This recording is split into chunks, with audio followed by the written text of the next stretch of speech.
building off some of the morning conversations, we'll now get into some more of the issues of underwriting and financing for building retrofits and for some of these energy efficiency enhancements. I'm very pleased to welcome a co-chair and as the moderator, Susan Leeds, who's CEO of the Energy Efficiency Corporation, in a kind of a long line of I guess, innovative tools that the New York City is playing with. The new Energy Efficiency Corporation has been designed to really prime the pump and to figure out innovative ways to get capital flowing for these types of energy efficiency improvements in buildings. It's really remarkable work, and what Susan is doing will be a model certainly for the rest of the country, if not beyond. So with that, I would like to welcome Susan. Thanks, Constantine, for that introduction, and thank you very much for bringing together this esteemed group of people. I'm so impressed with everyone that's been on the panel so far and the audience. The dialogue is just really very stimulating, and I think back to some of the first conferences that I attended a few years ago in this area and the level of dialogue and what we're discussing today, and I think it's just a remarkable advancement in the field. So I want to start by introducing the panelists for our finance conversation today. And then I'm going to spend just a few minutes talking about my day job at New York City Energy Efficiency Corporation. And then I have some prepared questions, and I'd very much like to encourage people to present questions from the audience so we can have a good interactive dialogue. On our panel today, we have Caroline Blakely, who is Fannie Mae's Vice President for Multifamily Risk Management. Can I ask you to provide a quick introduction? Sure. Fannie Mae, a number of years ago, really started looking at green, and then you may have heard we had a little trouble over the last few years. So, but I'm very pleased to report that our regulator is allowing us to continue to lead in multifamily green initiatives. So what green means to multifamily is really water and energy efficiency. We have over a $200 billion debt book supported by over almost 50,000 properties. So we certainly see a lot of diverse needs out there. What green means to Fannie Mae is really trying to assess the risk of financing retrofits and acquisitions and new construction for green. So in doing that, as you all know, data is our problem as well. So we've launched a fairly large data initiative that we're working with many of the people who have spoken before me. And we're going to survey over 7,500 of our properties, which I think will really help the whole industry. And I think we'll talk a little bit about our loan product in a few minutes. Thanks, Caroline. Greg Hale is a senior financial policy specialist at the Natural Resources Defense Council. Also a good friend and colleague and board member of New York City Energy Efficiency Corporation. Greg, could you just give a few minutes on your background? Sure, thanks, Susan. I'm with a group in NRDC called the Center for Market Innovation, and we're looking for places where sustainable solutions are also economically profitable to the market. And building efficiency is certainly one of those, and that's where I focus. I come from the real estate industry, and our approach has been to try to identify the barriers to scaling of efficiency retrofits and then address those barriers. So in particular, we've been thinking a lot about finance. I've been involved in developing NYCEC for quite some time, and now sit on the board, and happy that Susan's here to make it a reality. Also the split incentive and leasing work, been involved with Lori Kerr and her group on the energy aligned lease structure and how we can move that out across the country and help other jurisdictions understand that the split incentive should not be a barrier to energy efficiency anymore, because we have some solutions for it. And then our other work has been very tenant focused on how tenants can drive efficiency within buildings, make building owners understand the value of efficiency because it's important to tenants. So we work on helping tenants understand what they can achieve from a high performance perspective in build outs, and then sort of other mechanisms about how they can collaborate with owners to create an optimally performing building. Thanks, Greg. Chris Lohmann with the U.S. Department of Energy. Chris is an energy finance specialist. Chris, can you speak to your Thanks, background? Susan. As Susan mentioned, my title is Energy Finance Specialist, which is a relatively new notion at the Department of Energy. In just the last couple of years, the department has, which is at its core, a research and development organization, driving some of the largest R&D budgets in pure science and applied science around there is in the world, has shifted its focus towards a realization that in order for the technology to have an impact, it has to meet the market. It has to come to the customer, and often the conduit between the producer and that customer is dependent on financing. And so in the past 2 years that I've been with the department, my initial role began as working with state and local governments in the onboarding of the massive stimulus funds that the department was the conduit for, and in helping them to use some portion of those stimulus funds to establish financing programs that would extend the impact of those funds, that would extend, hopefully, when they were thinking as ambitiously as, for example, New York City has, in actually creating a market transformation with those funds. We're now at the department moving away from that high capital intensity phase to a very low capital intensity phase. And so we're looking at the next ways in which the federal government can assist the market in assisting more private capital flowing into it.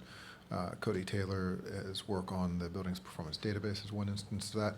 Another instance is the Better Buildings Challenge, which Richard Kaufman alluded to this morning, in which we're recognizing the leaders in the fields in corporations that own their own spaces, building asset owners that lease their spaces, and a group that I manage, which is the Financial Allies, which are financial services firms that find innovative ways to move private capital into cost-effective investments and hopefully change the market for the better. So that's pretty much what I'm working on. Thank you very much, Chris, and thank you for your ongoing support and advocacy within the Department of Energy for our work at New York City Energy Efficiency Corporation. Scott Muldavin has, I think, recently taken the position of being the director of the Rocky Mountain Institute Center for Sustainable Finance, and is an esteemed expert and widely published in this field. Scott, can you give a brief introduction? Thank you. I think I'll start from the back. I'm basically a real estate finance and investment guy. For 30 years, I ran real estate consultant or was a lead partner at Deloitte & Touche for many years, ran corporate real estate departments, their financial institutions practice, retained a pension fund consultant for CalPERS and many others, and founded an investment company in 2001 called Guggenheim Real Estate. So in 2006, I got involved in sustainability, and people wanted to ask me about doing a securitized vehicle, and I said, well, bondholders don't care, but what about borrowers and corporations and so forth? And there wasn't really much out there from a real estate perspective about financial analysis and valuation. So I started something called the Green Building Finance Consortium to enable private sector companies to evaluate property from a sustainable perspective. I ended up writing a book called Value Beyond Cost Savings, How to Underwrite Sustainable Property. And it's really all up to me. My focus now at the center is on risk mitigation and risk analysis and maximizing the recognition of value, because the Rocky Mountain Institute, really our brand and is about going deeper retrofits, going beyond the sometimes low bar that's set even for people that are doing things and trying to drive things deeper, which takes money. Thank you, Scott. Shawn Neal, who's a managing director at the Transcend Equity Development Corporation and very valued partner and customer of New York City Energy Efficiency Corporation, in that we have done our first transaction with Shawn and his company. Shawn. So just briefly, Transcend Equity basically sells energy efficiency as a service that allows us to solve a couple of problems. The debt problem. We don't put debt or liens on property, and we're able to retrofit them comprehensively. Our services are also a GAAP auditable operating expense for tenants, so they're expensible and deal with the split incentive that way. We did our first project, or closed our first project in New York City. Transcend's been doing this since about 2003. We closed our first New York City project with Susan about 3-4 months ago. It's under construction. We had a construction meeting yesterday. And under a separate banner, I consult, and I'm going to talk a little bit about a project I'm doing with the Environmental Defense Fund that's involves standard setting for investment grade analyses, and I think it's going to relate to some of the things that will come up in the panel. Thanks. Thank you, Shawn. Before we get started with the question and answer period, I'm just going to make a brief infomercial, if you will, for the New York City Energy Efficiency Corporation and update the audience on what we've been doing lately. I think Laurie set the context this morning during the first panel. Laurie set the context for us as an organization, why we are here. We are part of the of the multifaceted effort to implement the city's Greener Greater Buildings Plan. We're the financing piece. So we are here to help ensure that financing and access to financing products isn't a barrier for buildings as they seek to improve their energy performance and undertake energy efficiency retrofit measures. Our mission is to help New York City achieve its energy and climate action goals by catalyzing an energy efficiency retrofit financing market for private building owners. And so that word catalyzing is very important to us.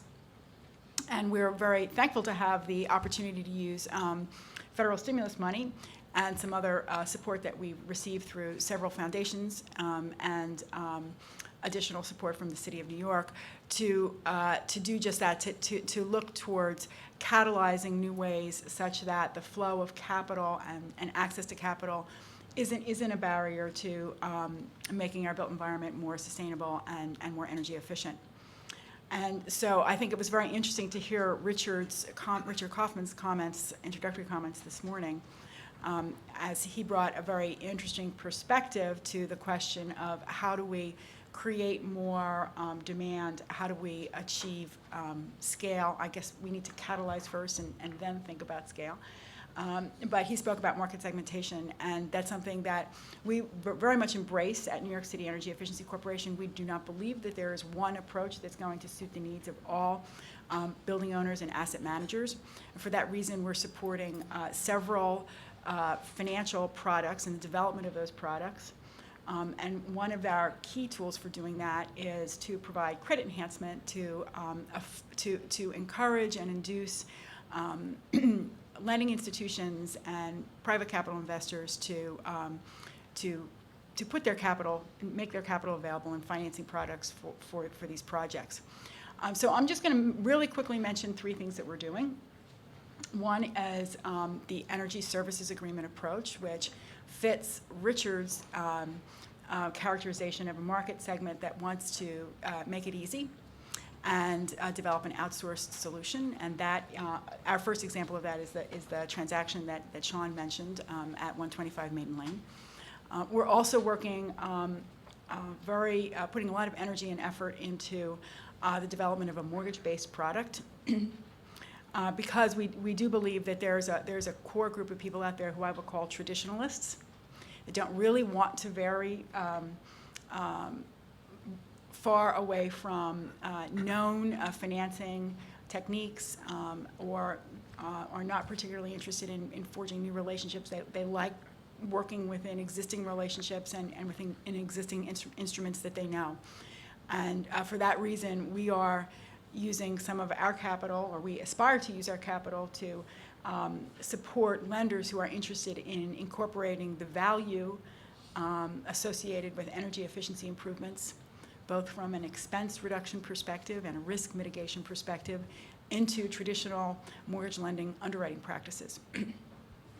And finally, we also see that there's a group, the conservative group, maybe there's some overlap there with the traditionalists, and some overlap with the do-it-yourselfers, which is to essentially support traditional lending products where a building owner goes about scoping the work and doing the work and hiring the specialists to come in their building and do the work on their behalf and simply wants to take out a loan or consider the option of taking out a loan to do so. So those are 3 tracks that we have under development at New York City Energy Efficiency Corporation. And with that little bit of introduction, I want to move to some of the questions. I'm really excited about this conversation because I feel like, in some sense, we're a proving ground organization, and we have a lot to learn from what everyone here in the audience has to say, and certainly from what our panelists, their experience and what they have to say.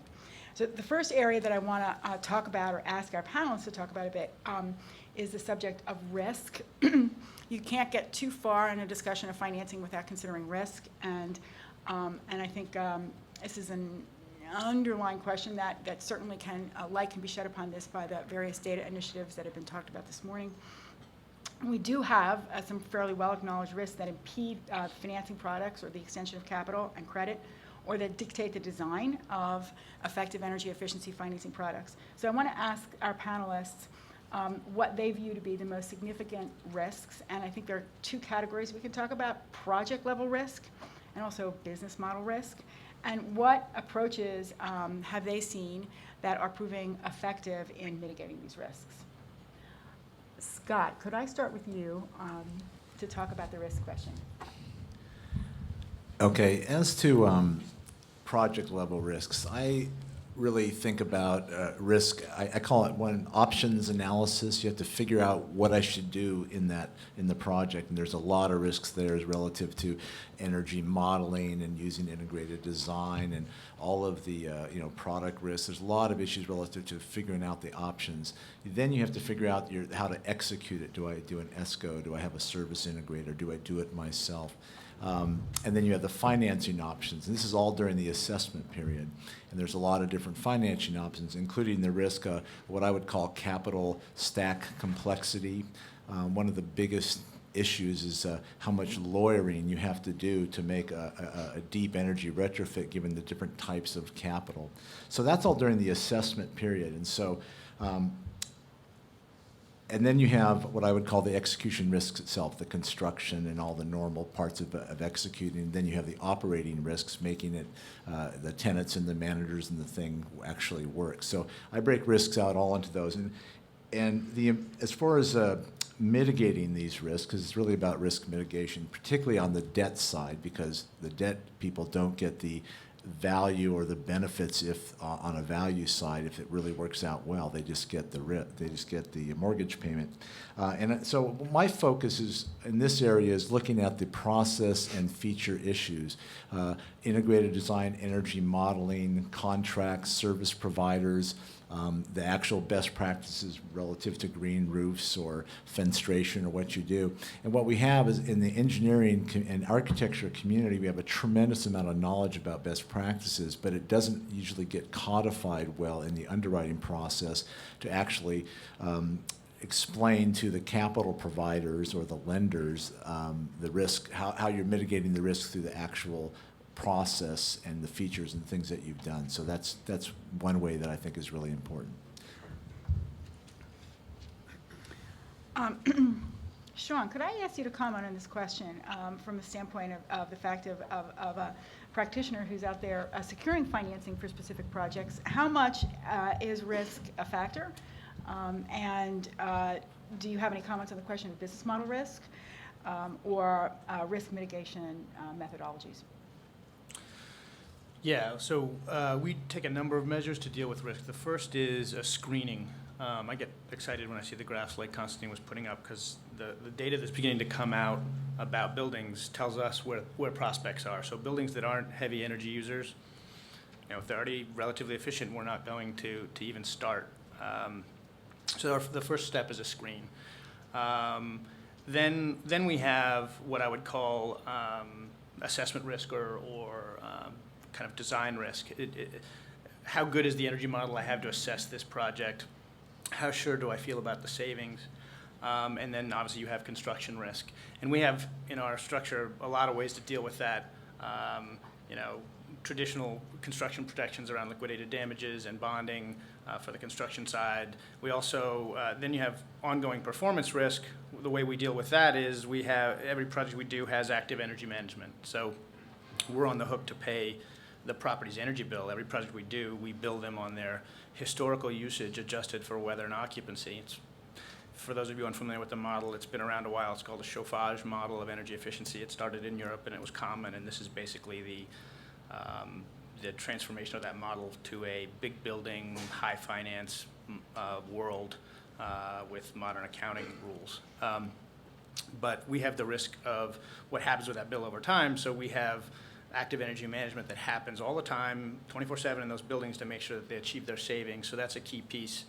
We also bear some real estate risk, and we have to mitigate that. So we do a fair amount of financial analysis of the buildings that we're working in, because if they go busto, we're not going to get paid. So that's a piece of this we have to cover.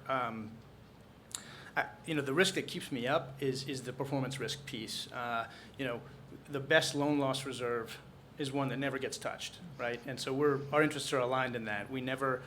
My fear is that as these products emerge, we actually have some not do so well, and the market goes, ooh, touch the loan loss reserve. We never want to touch that facility, right? And so that's the risk that concerns me now. We have to really perform in every case so that the debt markets begin to go, hey, this works. So we deal with this on a day-to-day basis. One of the things that we think about a lot is what is the appropriate use of public funds in mitigating risk, and is credit enhancement an effective tool, and where do we draw the line between risk that should be taken by private capital sources versus risk that reasonably should be mitigated by the use of public funding? Does anybody else want to comment on this? Greg, do you have any thoughts to share with us on this question? Sure. I think credit enhancement is a very important piece of this because it's such a new space. Lenders, you talk to folks at Citi or Chase or the big banks, they say, well, where's our 10 years of performance data? Not performance of the measures, but loan performance. And obviously that doesn't exist because there hasn't been a lot of lending in this space. So I think credit enhancement is a extremely important bridging mechanism to get large institutions or small institutions comfortable with making the loans without the credit enhancement. And I really agree with Shawn that you really have to break out the performance risk versus the real estate risk, because there are different ways to cover the performance risk. There's using Shawn, there's using an ESCO performance guarantee. We can now wrap those guarantees with an insurance product. I saw Angela here earlier from Energii who writes those policies. But the real estate side is still, you have to marry the ability to analyze or cover the performance risk with the ability to understand the real estate risk as well. And I think if you can bring those two skills to the table, we should be able to develop a good credit enhancement mechanism. And I also agree with Shawn that our favorite loan loss reserve is one that's not touched. Yes. At Fannie Mae, I think we understand the real estate risk pretty well. We don't yet understand this new product or this new use of proceeds. So our biggest fear is that we'll have short memories and not remember 2007 and 2008, which has turned out to be sort of the worst years for commercial real estate, including multifamily, when it was the frothiest in the market, and people made loans based on business plans that were to come. For example, here in New York City, you all know there were a lot of owners who bet on tenants leaving and taking from rent stabilized to market rent, and those plans didn't really pan out for a lot of people. So we are also at that point now at Fannie Mae at looking at business plans that say, I'm going to create value and save money by retrofitting my building. Again, we're being asked to believe in what could happen in the future. So we are going in very small steps towards trying to understand it more and trying to believe, quite frankly, because we want to make these loans out there. So subsidy is where we're starting, and we are trying to do our lending platforms with a credit enhancement partner. Sometimes that partner is a HUD, sometimes hopefully it's New York, but it could also be private money. So we are not taking on the risk all of ourselves at this point, but we're trying to take baby steps and learn and not forget the past. Thank you, Caroline, for that comment. Can I just make one? The issue with credit enhancement, I think you can actually go buy it. A lot of it really has to do with the cost. And I really think that while credit enhancement is a potential solution, you really have to go below, because you actually need to reduce the risk. We can't have a lot of solyndras, right? You can't just have a government take on risks that they don't really understand.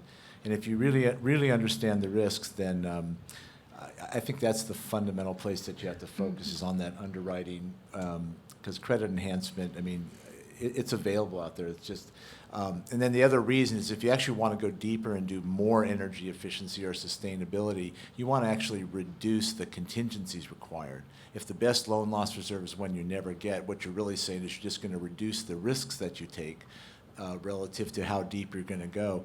And so by dealing with the risks, it actually will allow you to go deeper, maybe with the same level of credit enhancement. Yeah, I think what we have found is that we are, in our active development of a pipeline of transactions for the corporation, we are definitely seeing more demand for credit enhancement products than we are for direct lending products. And I think that might be, I mean, I agree with what you say, Scott, that eventually we should be able to better price the risk, and the requirement for credit enhancement will eventually recede. Perhaps right now the credit enhancement product is a bridge to a point in time where we have more robust data sets, where we have more information to rely on in making credit decisions, and that I think that's part of the issue. And I think another part of the issue is that there needs to be a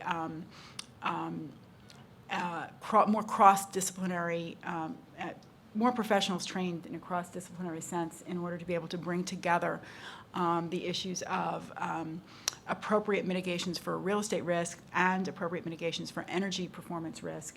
And there are very few organizations today that bring together those two skill sets within the organization with professionals who can speak each other's language, if you will. But perhaps that brings us to a next set of questions, which is around the issue of data, which is obviously very central to this event today. I'm curious to talk to hear from our panelists a little more specific insights around what data sets are really needed, what type of data, how much data, and what organization of data, specifically to be able to impact credit decisions, which are essentially decisions about risk, and underwriting standards. Because I think the data that has been discussed earlier this morning is being gathered from many different perspectives. Some of those perspectives are more policy-oriented. Some of those perspectives may be around market valuation and real estate investment. But we also do need data that specifically will help us with financing issues. We're real simple.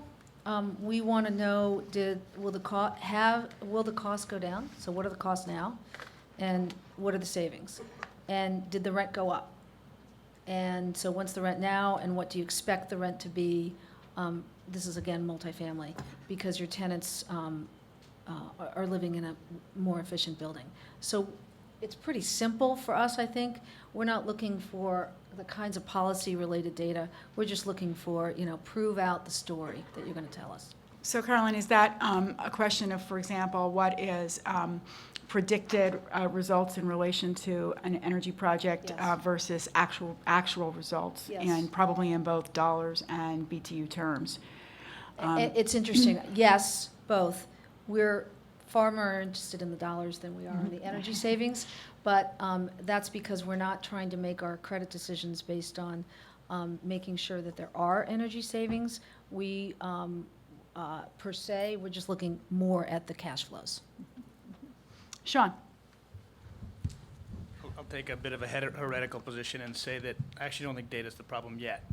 I'm worried about what happens when we get a bunch of data dumped on us without the context. So if folks know Bill Lashbrook from PNC, who's you've probably seen at meetings talk about PACE, and he used to say, well, if we had the data, the mortgage lenders wouldn't have a problem. And I remember thinking, no, that's actually not the case. We need to know how the energy assessment was done, what was the prediction, and how does that compare with the actual performance. Just having pre and post is not enough. And one of the big problems that we're working on through a project that the Environmental Defense Fund is leading is trying to get more rigor around how you model an energy savings project, because those of you from the engineering profession know that that's been a bit of a big menu, everything from what a colleague calls kitchen table spreadsheets to 8760 models that cover every hour of the year. And we need to have some standards about what is it that we're actually modeling, what are we measuring, and so that needs to get done before lenders really know what they're looking at. Just having pre and post doesn't tell you things about, does the prospective project, is it really a comp? Does this model tell me something about whether I'm going to get those actual results? So I think actually data is going to come, I hope it comes later, or that we have a way of organizing it that tells us some of that stuff. I'm actually so excited about this conference because of the amount of attention paid to users and segmentation and tenants and thinking about those things. And I'm actually very excited about the data that Constantine and you guys are working on because of the ability to be able, if you can actually do a reasonable regression that you can predict energy use based on some features, you can also start to think about what works.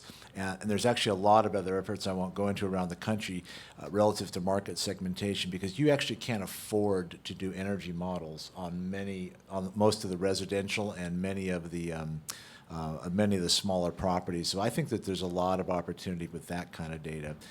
The other data, my focus on data is on market performance. I want to know what occupants care about. I want to know what investors care about. I want to know what regulators care about. And I want to have it organized in a way that the valuation and due diligence professionals can actually use it. And I could talk about that for a long time, but we spend 90% of our time on just energy, and it's really, really important, but there's all these other things that matter, which we don't spend a lot of time on or haven't yet to date.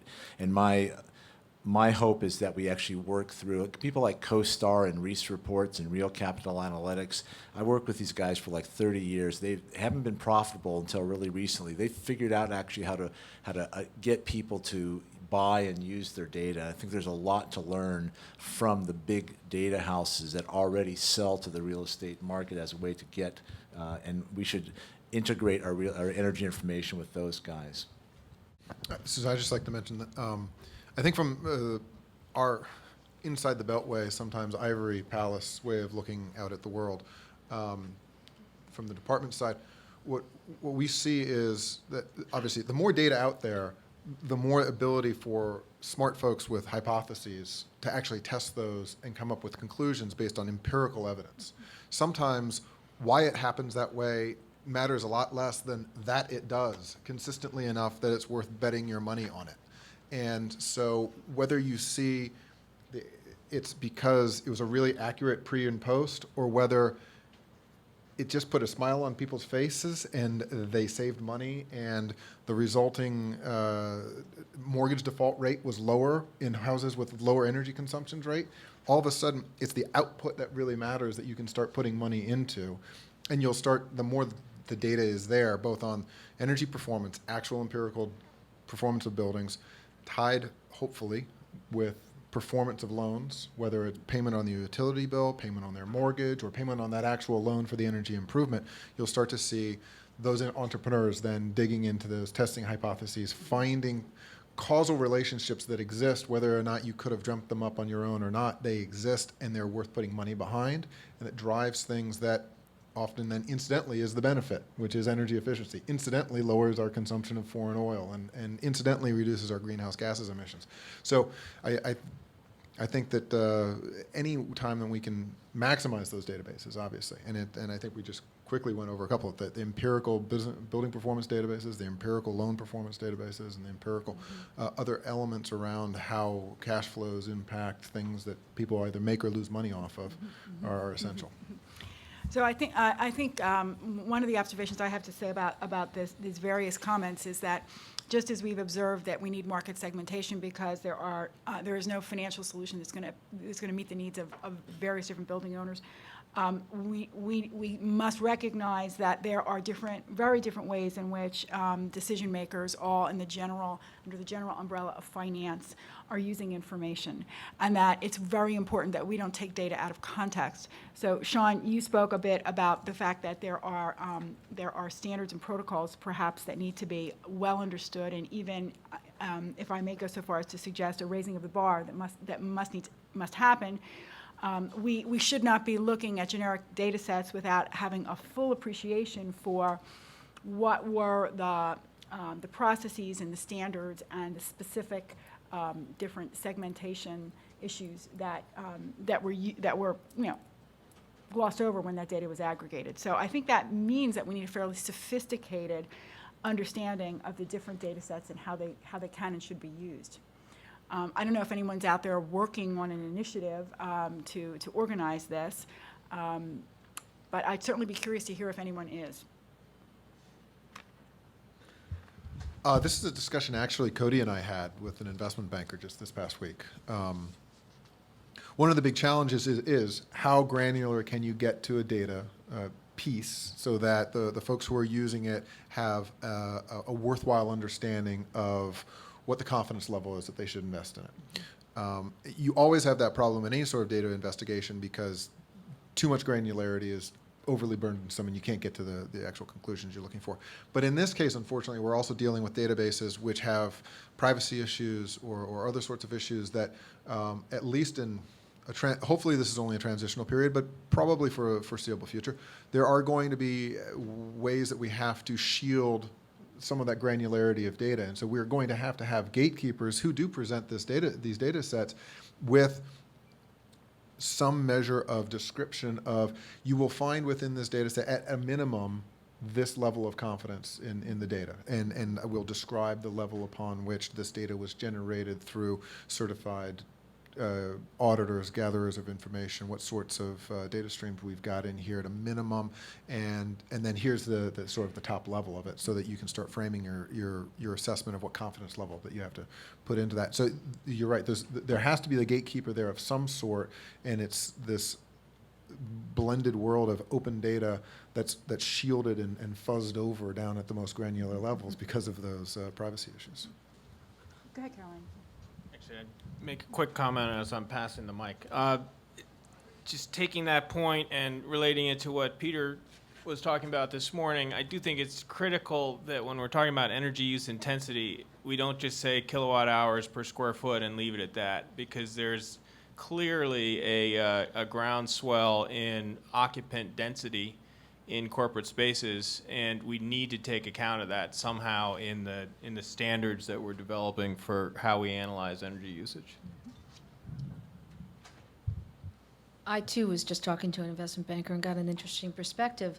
As you all may know, Fannie Mae takes its loans and then it securitizes them out into the capital markets, and we issue MBS, mortgage-backed securities. So one of the investment bankers was urging for no data consistency because their niche in the world was to find what they thought were green investments and then convince their clients that they could find it in the all the investments out there, and that was how they were going to make money. So it's very interesting that there even is this little cottage industry now coming up because there isn't a uniformity or a standard yet. So they're saying, I'm the expert. I'm the investment banker that can find it for you. So I thought that was an interesting perspective. That relates directly back to your question about risk, and I didn't say this at the time, but risk equals return also. I mean, there's a direct relationship. So the reason the equity markets are excited about energy efficiency right now is because there is market asymmetry, there is lack of information, and I think that's a good thing in terms of this is a natural progression with new products, and it's not necessarily, but we all want to see, I think, as Scott was pointing out, deeper retrofits, more risk, or better understood risk, so we can go deeper. And credit enhancement has a role in that. So I think that lack of data is going to remedy itself. Mm-hmm. So I take this all very positively from New York City Energy Efficiency Corporation standpoint, because it sounds like we're going to be very busy over the next couple of years. One of the things that we are certainly committed to doing is being very transparent about the results of the projects that we finance, and also trying to do this, I think we need to, at this stage of the game, take a case study type of approach, because we're doing things that are very different. And as a result, people really need to understand the story and the context, and then have some insights onto the performance. So hopefully we'll have more to report in a year or two. Could I just add one comment on the granularity issue? And it relates to, let's take productivity data, and I've been had a lot of debates with people that are creating databases on this.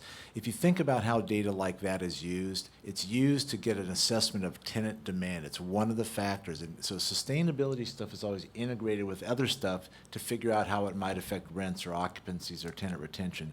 So it turns out that you don't need to be as granular and significant digits on a lot of the information on health benefits, productivity, recruiting, retention, and all those.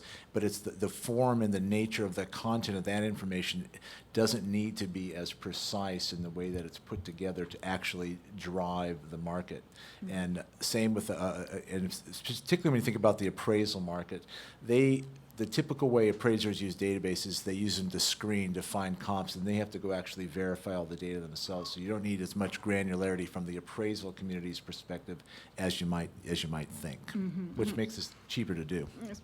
And so clearly there's also, I think what's emerging from this, a distinction between what I would call energy project finance approaches versus modified real estate lending approaches. And if you're actually going to take your money and invest it in a specific project, which is in effect an investment in equipment and the installation thereof, you do need a high degree of certainty over what the cash flows are going to look like. If you are, however, going to integrate the ability to utilize performance from energy efficiency investments as a broad risk mitigation strategy across a portfolio of real estate loans, you need a different level of data. And there are also cost factors obviously associated with gathering data and certainly cost factors associated with more sophisticated energy modeling. And one of the things that we are trying to discover in our work is what are the right cut points in terms of transaction size and scale, and the continual thorn in the side of high transactions costs in relation to the size of these projects. So hopefully more to come soon on that point.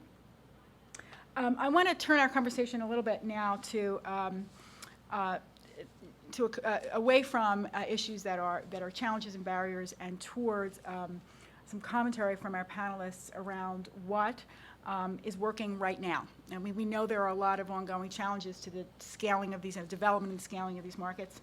But presumably, transactions are happening. They're starting to happen in different forms around the country, and I'd love to hear some examples from our panelists of what's working. Do you want to take the lead on this, Shawn? I'll just start, and I'm not, without spending a ton of time on the Managed Energy Services Agreement, which is working.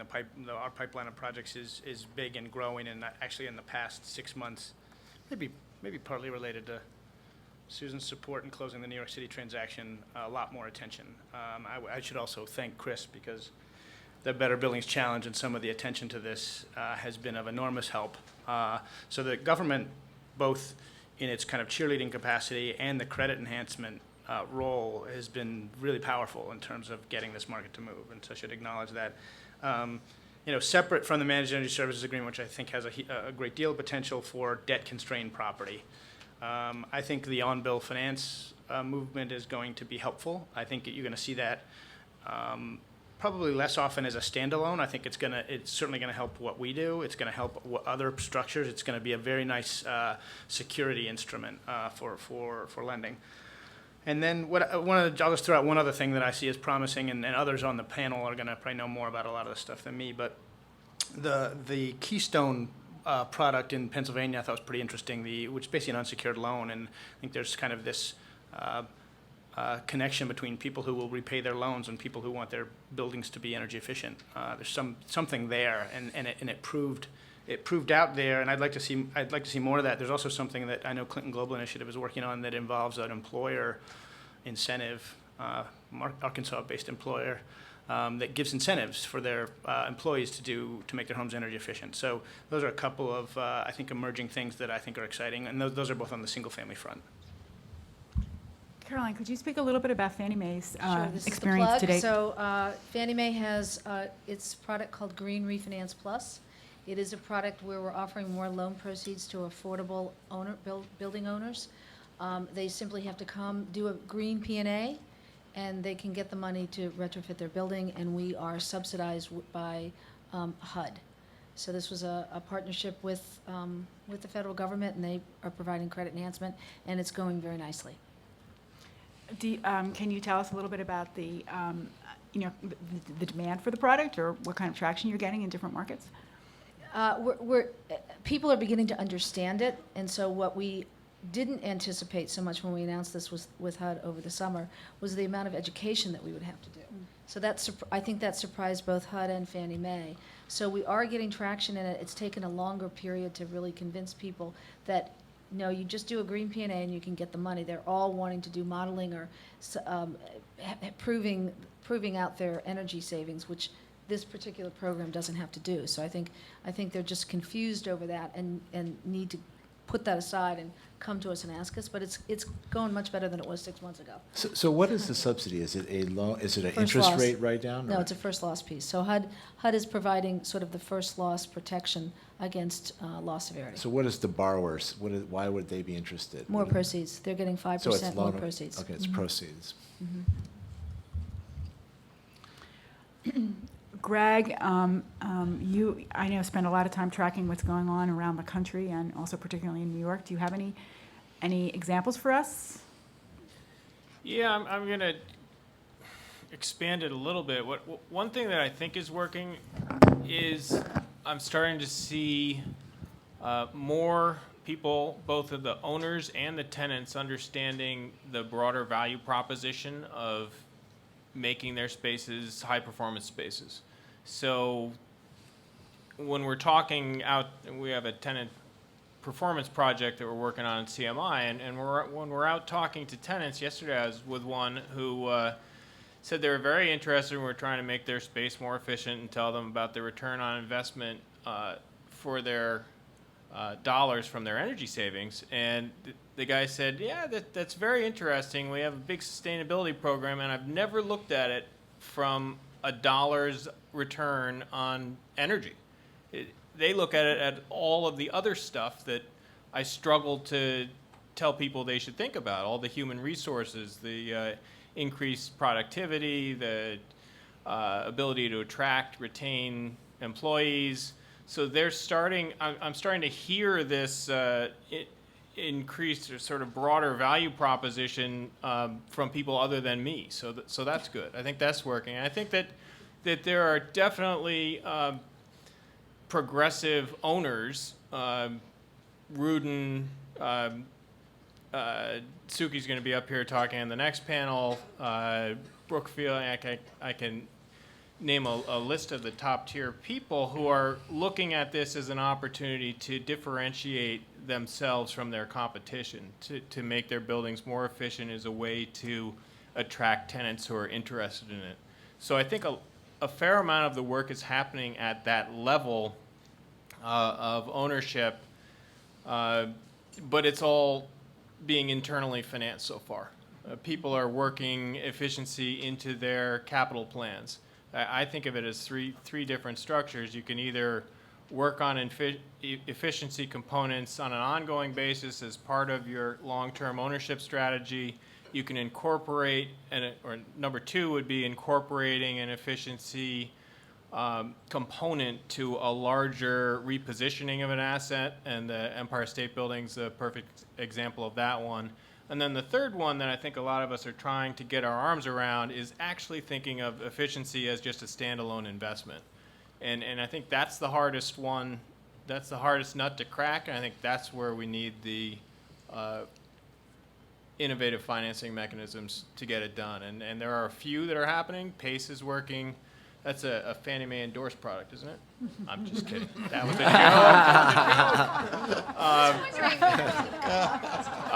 Ask Freddie Mac. Commercial PACE, which is generally involves lender consent, and is a little less controversial. That is up and running in LA and San Francisco. They've done a couple deals.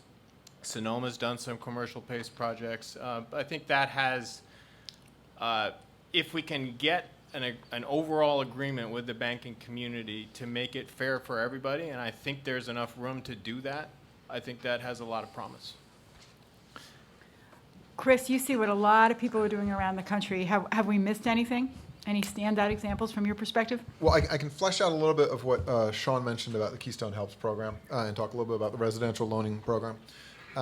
This was a big push for a lot of the state and local governments that were recipients of the stimulus funds from the department because some of the strings that we sent down with it made it very hard for a lot of the state and locals to do investments into commercial real estate. You have to be very savvy, very sophisticated, and be in the right market to be able to do commercial real estate investments. So a lot of them went to investing into the residential market. Pennsylvania has had this flagship program for 5-6 years now. They're pushing $50 million worth of consumer loans.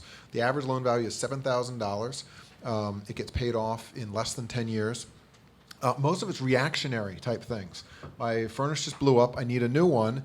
And the contractor who's sitting in my living room has just told me that there's a loan program where I can pay off my furnace on a monthly basis instead of having to write a big check for it right now. And the only requirement is that I actually get an efficient furnace instead of the cheapest one possible. So it's an extremely successful program in Pennsylvania, and it has in some ways spawned programs now all across the country. We've got over 36 different state and local governments that have established some sort of a program where they are contributing to the three-legged stool, some element of financing, either a credit enhancement, sometimes a direct loan program, or otherwise a partnership with a financial institution, workforce development and certification, where they're partnering with a community college to train skilled workers, and then maintain a certification for them so that consumers and the marketplace knows who is up to snuff and going to produce a good project. And then the marketing piece, the demand creation piece, bringing consumers from awareness to education to action to actually do their project. We've got financial institutions that have ponied up. A lot of credit unions, a lot of CDFIs, a lot of small local banks that are focused on local community development. The last tally was we have about $1 billion in private capital that's been committed to these over 36 programs to lend directly into these residential consumer level loans. It's a segment of the residential market. $1 billion is big if it's in your own pocketbook. It's nothing if it's on Fannie Mae's books. But it's a good place to start and a good place to move into and developing that. I'd also throw out one other thing that I think is working. In the last 6 months, I've talked with the half dozen biggest investment banks in this country, and that food chain has been extended beyond just the true believers and the building owners who we're trying to develop the market with. The big investment banks have smelled the value here, and they're just smashing down the doors to try to figure out how to connect capital markets to the value that they see there. And it's a challenge. They have to smash down the door, and then they have to rebuild it in some way, because it requires creating synthetic structures that didn't exist before, because these investments tend to be a blend of the type of risk and yield that doesn't exist right now between a typical debt investment and a typical equity investment. But the fact that we've seen transactions and deals in the hundreds of millions of dollars now, from Delaware SCU being able to raise $73 million in a single bond issuance, to a number of large investment banks working with the state of California in the hundreds of millions of dollars scale, to a multitude of other quasi-public and private investment banks like NYCEC, where these banks are coming back behind them with conduits for cash to the capital markets, I think is a very strong sign that this is becoming a healthy ecosystem, and that the reality of finding that right priced, right risked, large amounts of capital coming from capital markets is a reality. It won't take the exact form that we were guessing it was going to 2 years ago, but it never will. But I think it's going to be there. Thank you. I think we probably have time for 1 or 2 questions from the audience. I also had a bunch of different things I could have talked about. This is actually a question for Shawn. If you look at an average building, I mean, obviously very crudely, 40% of the energy, say in a building like this, is user behavior. And 60% is what you do to the windows and boilers and stuff. So a very large portion of this is user behavior. And essentially, implicitly, we've been talking about infrastructure. So the big question to you is, how do you sleep at night? You know, if you're going to guarantee stuff, and 40% of it, in effect, relies on how people use it. You know, you can retrofit a building, make it LEED platinum, and I leave the windows open and blow the heat through them, and it's not going to behave well. Thankfully, most office buildings, you can't open the windows. And that's actually an important part of the answer. We don't do much beyond the tenant side of the submeter. Contractually, you know, Scott was warning about how many lawyers you got to get involved. We deal with the landlord. We deal with HVAC, controls, the core, heavy equipment that is the hardest for them to justify capital expenditure on because they don't get the return because of the split incentive, and they can't do it with debt, right, because of the mortgage issue. So, you know, the problem for landlords is if I want to retrofit my property, I got to use my own capital, and the return on my own capital is horrible. So that's the problem we try to solve. The tenant issue is important, but if you can slap a meter on it, you can net it out of what we do. And would I love to add that on? Sure. And is it an intention to kind of grow the capacity to do that? Sure. But it's, you know, I sat in a meeting, a PACE meeting a long time ago on residential where, you know, one of the big banks is very interested in PACE, said, we'll never take occupancy level, you know, in a multifamily building, we'll never take individual occupant risk. There's got to be a way to net that out. We haven't solved that problem yet, and that will be an interesting one to see. I mean, I think hopefully some shared savings models will emerge, but you point to a tough one. There's plenty of opportunity in the base building, tons. So I'm not too worried about. We'll get to the tenant stuff, I guess is what I'm saying. You know, I'll throw in real quickly, and this isn't from an apartment point of view, this is from a consumer point of view. Right now I have a home security system, and they know exactly when any one of my windows is open. They know exactly when I'm home. They would, with a couple more sensors on my hot water heater and elsewhere, and then my thermostat is completely automated. I can pull up and control my thermostat from my iPhone. So with a couple more sensors on my hot water heater and elsewhere, I think they could probably write a pretty good energy performance contract for me, come in, retrofit my house, and then say that we guarantee the savings within these certain performance constraints. And it would have to be consumer friendly. The first would have to be a warning. Hey, your teenage daughter has doubled the length of her showers. The next one is, you know, your 6-year-old isn't closing the door when he takes the garbage out, and it's January. And then after that, it would be, sorry, you're outside of the constraints, and so we're going to start charging you additional on it. And so the sensors are a fascinating way of starting to understand how folks can start maybe overcoming some of those barriers. I have a very specific question for you. Can you help me understand how I can get not my 6-year-old, but my 7-year-old to take out the garbage, please? I really would like to know that. We found out that dessert doesn't get served until the cat litter has been scooped and the garbage has gone out. Good one. I'll tuck that away. Does anybody else have another question?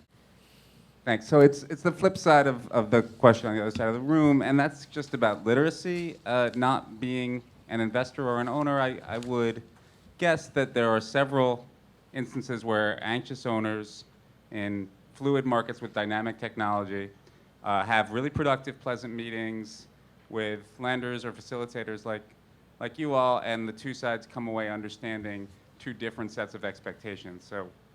So how do you hedge against people misunderstanding what to expect in performance or misunderstanding their own responsibilities? And how does that literacy hopefully improve over time with entities like yours? That's an interesting question. Yeah. I mean, does anyone want to take that one on? Well, it's actually an important part of performance contract, and I've never been a big fan historically because there's been such a negotiating advantage to the ESCO or the performance one. So, BOMA stepped up and tried to come up with some way, more of a fair negotiated contract that they did, and getting good lawyers on both sides. So, it's moved a long way. And the real challenge, and I would actually almost like to ask Shawn this question again, it's a question of the real risk. If we want to go deep and do energy savings right, we need to do more whole building analysis where you have multiple conservation measures at once. The risks related to doing that versus understanding the energy performance of an HVAC system are still very, very difficult.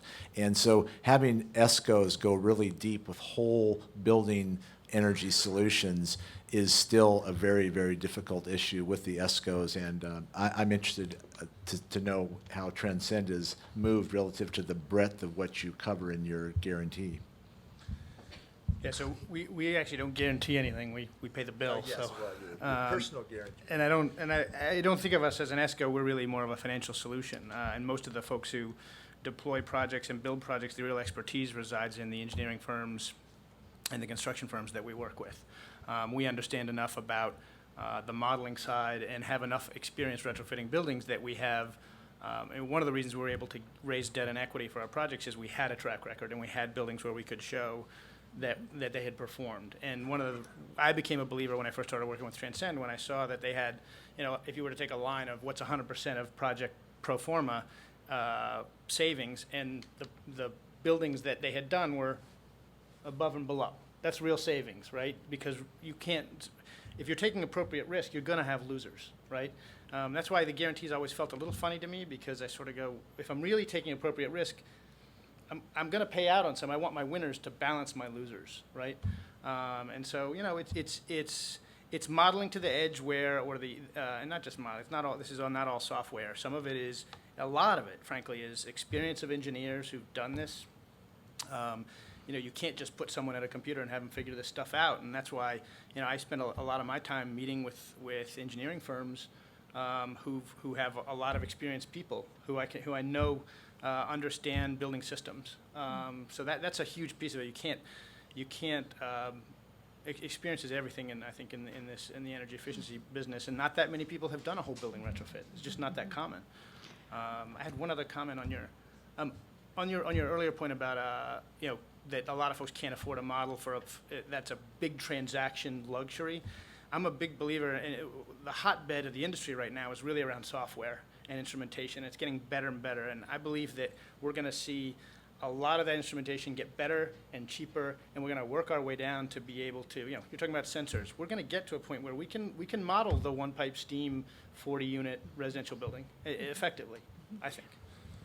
Thank you for that, and thank you for your question. I just want to add one thought to that. I think you present an important challenge for the industry, because adoption is not going to happen until people have confidence that they understand what they're being offered, and they understand the performance parameters, and there are not fundamental language issues. So I think it is incumbent upon us as an industry to raise the bar on transparency and to come up with financial products that are not about hiding the peanut, but really are about delivering something of value to our long-term customers. And so I think, you present us a good challenge to think in those terms. But thank you all very much. Sorry, I think we have run a couple minutes over.